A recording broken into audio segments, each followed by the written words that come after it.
Hello, my name is Glenn Dyer, and you are watching a Dyer-Situation. Today I'm seeing Ratchet and Clank, the movie. Whoa! Ratchet and Clank!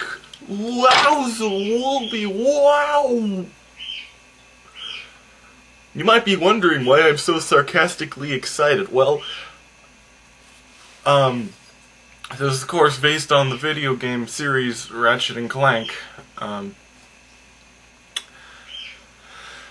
Let's just say this, Ratchet and Clank, the very first game, was my very first game.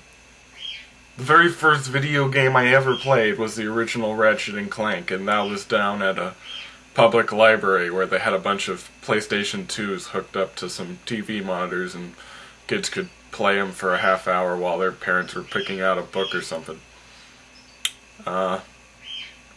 So, yeah, huge nostalgia for that game. I remember, story-wise, wasn't anything too special. It was basically just, kinda, two unlikely heroes must team up together to stop an evil overlord corporate businessman from taking over the world. But then gameplay-wise, I thought it was awesome. I still do. Just how the weapons work in there. And, you know, I'm just really attached to the series in and of itself. I mean, Ratchet and Clank 3 was the very first game I ever got on a home console when I finally got a PlayStation 2. That was the first game that I got with it, and honestly, Ratchet and Clank 3 is probably my favorite of the series. The second game was good, and it had a lot of advancements over the first, but I felt that, like, it took the humor into a place I didn't really like all that much. It got really slapstick cartoony, much more than any of the other games from what I remember, and it's a little annoying on that level. But the third game I thought balanced it out a lot more and just minorly tweaked all the aspects from the second game and made something more well-rounded. The last game in the series that I played was Deadlocked, which is fun. It was a little different because you didn't have Clank with you, it was just Ratchet. And it was kind of like a tournament thing, but I thought it was really well designed. It was so fun. And that was just the last one, because after that it moved on to the next generation consoles, and I just lost track. And no, I don't count, like, Size Matters and stuff, which I did later play, but Size Matters is terrible, so I don't care. It's for a portable console. What? It's not like I was expecting much, so I'm not really going to count it as, like, a true sequel anyway. So apparently now, from, like, the stuff I've, like, researched, like, Ratchet has his full backstory now, and he's, like, some sort of star child, last of his race type thing, destined to bring balance to the Force or whatever, and Clank was a purposeful incarnation of Lord Cthulhu. I don't know. It's a little confusing to me.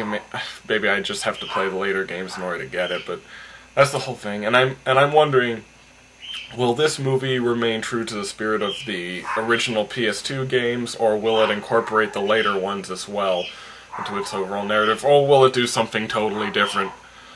I don't really know. Now, of course, there's one main problem with this. Video game movies tend to suck. And for good reason. Games, at least good games, tend to focus on gameplay. There's not that much story to it, usually. I mean, Super Mario Brothers is just awesome series, but essentially it's about this fat dude trying to save a princess. It's nothing complicated. So of course you make a movie out of it, and it's fucking terrible. I'm not saying it's impossible, but it seems like whenever anybody tries, it ends up really, really bad. So, yeah, I'm not expecting great things out of this. But you know what, Ratchet and Clank was a little more cinematic than other games out there, so maybe it has some more potential. But I really don't think so. As I said, like, the story from the first game wasn't anything spectacular. But yeah. So pretty much, like, I'm gonna be kind of looking this over from a scrutinous original PS2 game's eye, and yeah, I'll try to look at it for what it is and see if it's a worthy successor to the series, at least the series that I saw. So let's see it.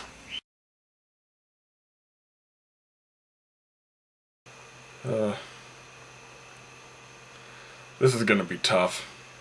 Real tough. Like,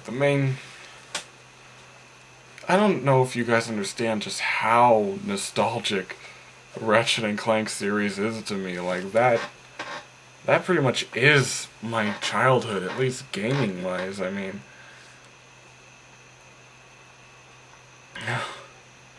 So, this is one of those movies where, honestly, I don't know how much I can trust my own opinions.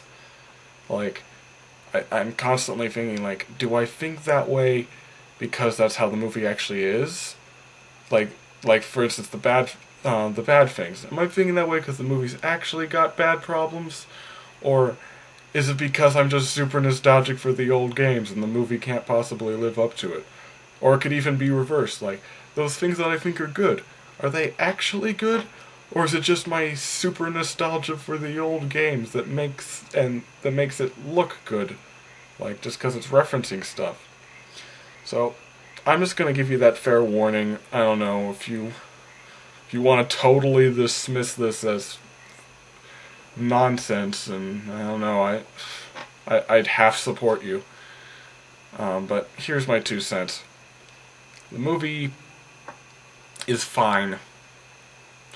It's, as an adaptation of Ratchet and Clank,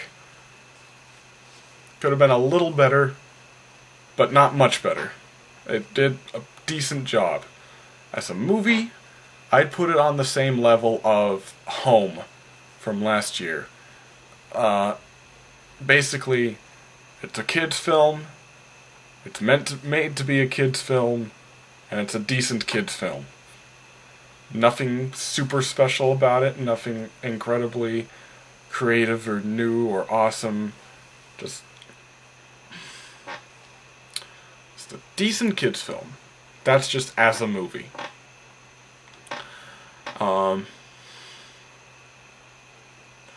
Honestly, I found that a lot of my attention during the movie was just being focused on pointless shit.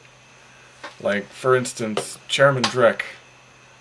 He's one of the main characters in this. Like, the story is basically they're trying to merge the first game and the third game into one thing. Which does make sense, because some of the stuff explained in the first doesn't quite make sense with the third. Like the Chairman Drek is, like, just casually taking over these planets and piecing them into a new planet, and nobody can do anything. And then the third, there's some sort of galactic patrol group that should have done something about that. So in this one, they kind of merge it together and make it work somehow. And they do a decent job, and honestly, that's probably the direction I would go too. They even have Dr. Nefarious as a main character in this, and he was the main bad guy from the third game and stuff. So,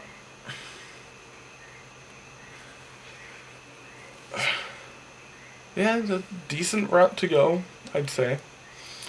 But, like, this is the design of him, I mean. In the original game, for one thing, he had no pupils. He just had, like, glowing blue, like, eye holes. And, I don't know, that's just burned into my memory, and it's an awesome look, in my opinion. And it's very distracting to me. I have trouble getting past it. And this movie's played by Paul Giamatti, and he's played very silly. He's a slapsticky kind of character. And in the movie, I'm gonna have to clarify this, it kind of works. His dynamic, his function in the film, he works being kind of a slapsticky character. But of course, the back of my brain is constantly being annoyed because the original Chairman Drac was the straight man in the comedy routine. He was very serious about everything. He had silly gadgets and stuff, but like he took everything like really, really seriously. And he had like a deep, gruff, very non-Paul Giamatti voice, so... like, that's the thing. I think if you're as a hardcore fan as me, you're gonna be very annoyed at certain points in the movie, but I think you just have to kind of realize this isn't really like...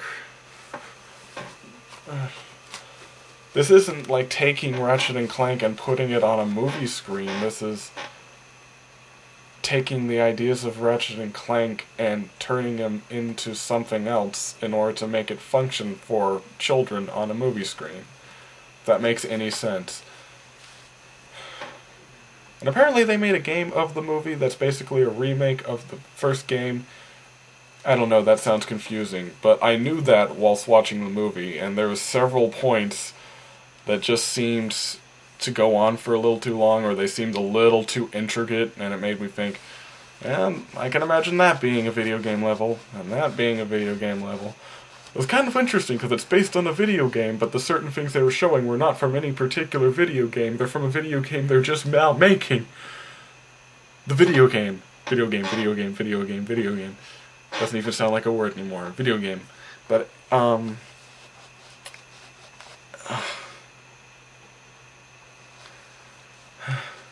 know, it's just little things like that that I think would annoy some people.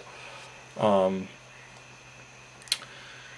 I guess my main criticism for it is the movie, the series, everything is called Ratchet and Clank.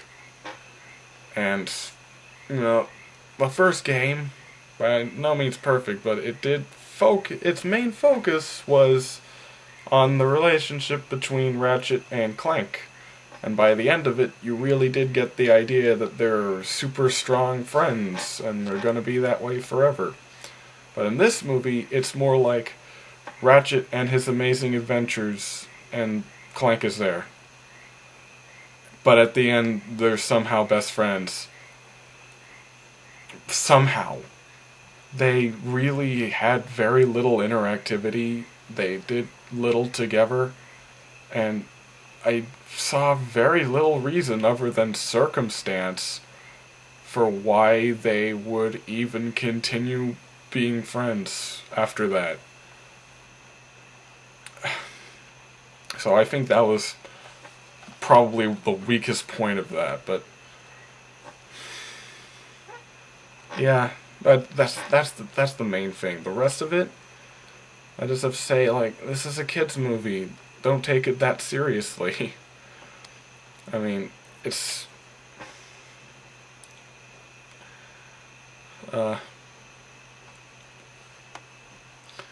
pretty much. And as for all the other things, well, they want to do a different story with the movie. They want to have different things happen. I like different things than, like, what I've seen before. But of course, with that kind of extreme nostalgia, you really can't go right. I mean, like, it's totally irrational. It honestly is. Just seeing any slight change just annoys me. And it's instinctual. I don't know. It's like, just, you're messing it up. You're messing with my childhood. But it's irrational. I mean, honestly, I can't imagine a product, like a line, that would be more deeply embedded in the nostalgia than, for me, than Ratchet and Clank. So this, for those of you wondering, this is probably the worst I'll ever get, as far as that. I mean, there's The Incredibles, but, like, even that doesn't hold a candle to Ratchet and Clank. What else? Any particular thing from my childhood that I just find, like, irrefinable? Bob the Builder, but they already messed him up. And even then, the younger kid, so I don't have that strong connection with it. Those video games, thing with a movie, like, as a kid, sure, there's certain movies you'll watch over and over and over and over and over, and then rewatch them later, and you're like, that's pretty good. But, you don't, like, super obsess over every minute detail about it. I don't know, maybe Aladdin, but come on, like a crappy dark live-action Disney remake of that is coming along soon, so I can't hold on to that for much longer. But like Ratchet and Clank, I mean, really, you can't go right for me, even though this isn't a bad movie.